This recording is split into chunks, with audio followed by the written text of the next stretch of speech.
As the years accumulate, your body sends signals that most doctors overlook and most men ignore.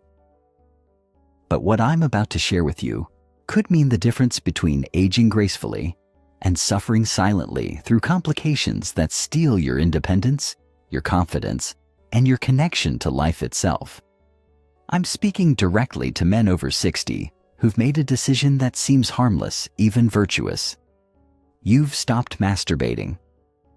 Maybe it happened gradually. Maybe it was a conscious choice, but either way, you've convinced yourself it's no longer necessary, that this chapter of your life is behind you. But here's what no one tells you at your doctor's visits, what doesn't appear in your lab results, and what even your closest friends won't discuss. When you completely abandon self-intimacy in your later years, your body doesn't just go quiet. It begins a slow, silent breakdown that affects everything from your prostate to your sleep, from your hormones to your very sense of being a man.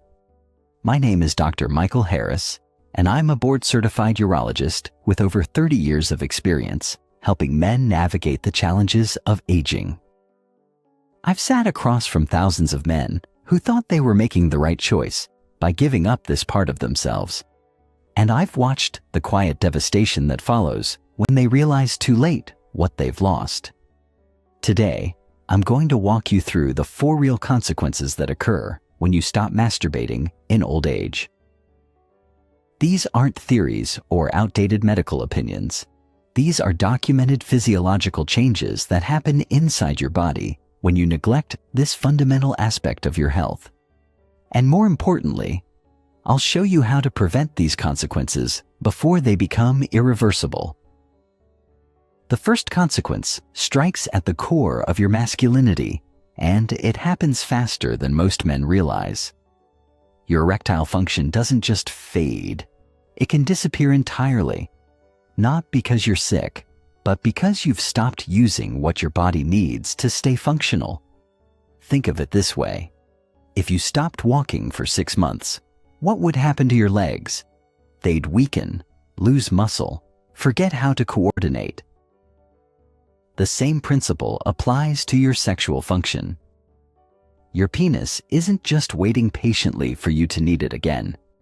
It requires regular blood flow, regular stimulation, regular use to maintain its ability to respond. When you go weeks, then months without any sexual activity, something dangerous begins. Blood flow to the area decreases. The tissues that need oxygen and nutrients start to change. The nerves that once responded quickly begin to dull. And by the time you notice something's wrong, the damage may already be significant. I've had men in their 70s come to me confused and frightened because they haven't had a morning erection in over a year. They want to know if it's normal, if it's just aging. But when we dig deeper, we discover they haven't engaged in any sexual activity, not even with themselves, for extended periods. The truth is harsh, but necessary. What you don't use, you lose. And in older men, that loss can become permanent. Regular masturbation, even just once or twice a week, keeps the blood flowing, keeps the nerves alive, and reminds your body that this function still matters. But erectile dysfunction is just the beginning.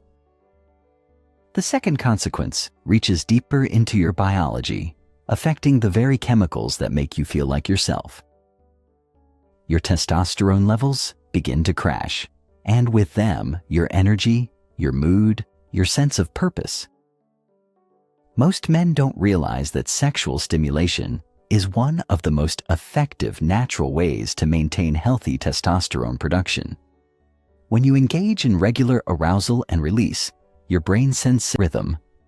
Your body receives the message that vitality is still needed, still valued. But when you stop that process entirely, when you go months without any sexual activity, your body interprets this as a signal that hormone production can be scaled back.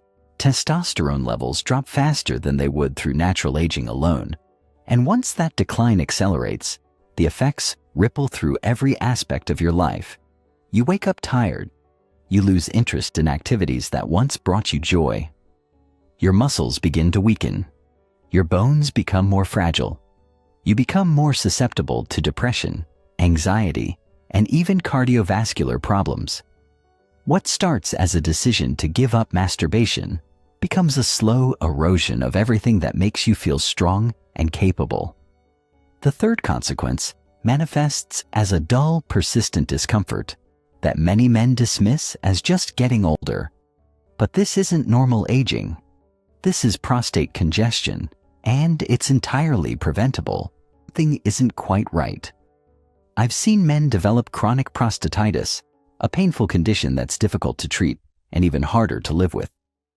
Others find themselves facing invasive procedures that could have been avoided with something as simple as regular ejaculation. Research has even suggested that men who ejaculate regularly have a lower risk of prostate cancer, possibly because regular emptying prevents the buildup of potentially harmful substances. But perhaps the most devastating consequence is the one that's hardest to measure and hardest to discuss. It's the slow fading of your connection to yourself, the quiet erosion of your sense of vitality and aliveness. When you stop engaging with your body in this intimate way, you begin to disconnect from it. You stop feeling present in your own skin. The spark that once made you feel fully human begins to dim. You might not notice it at first, but over time, you feel less engaged with life, less interested in connection, less like the man you once were. This isn't about sex or performance. This is about maintaining your relationship with yourself, honoring the fact that you're still alive in this body, still deserving of pleasure and connection and the full spectrum of human experience. The neurochemicals released during masturbation, dopamine, oxytocin, endorphins, aren't just about feeling good in the moment.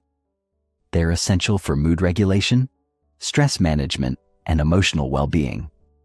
Without them, you become more vulnerable to depression, anxiety, and the kind of emotional numbness that can make life feel gray and meaningless. But here's what I want every man to understand. It's not too late. Your body still remembers how to respond.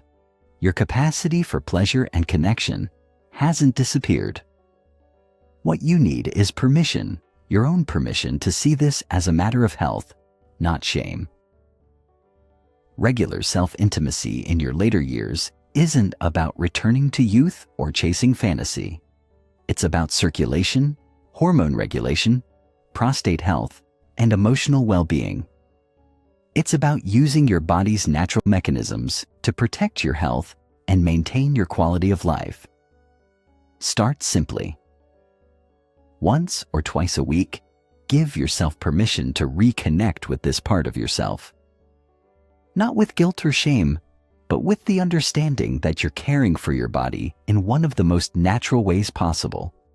You're protecting your prostate, supporting your hormone levels, maintaining your circulation, and preserving your sense of aliveness. This isn't indulgence. This is maintenance. This is recognizing that your body still has needs, still has capacity, still deserves your attention and care. And in choosing to honor this part of yourself, you're not just protecting your physical health.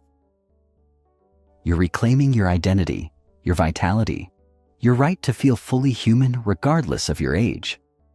The man who neglects his sexual health in his later years often pays a price that extends far beyond the bedroom. But the man who continues to care for himself, who maintains that connection to his own body and its needs, often finds that he can age with dignity, strength, and a sense of wholeness that many of his peers have lost. Your body is still yours. Your pleasure still matters. Your health is still worth protecting. And it's never too late to start caring for yourself in the way you deserve. Until next time.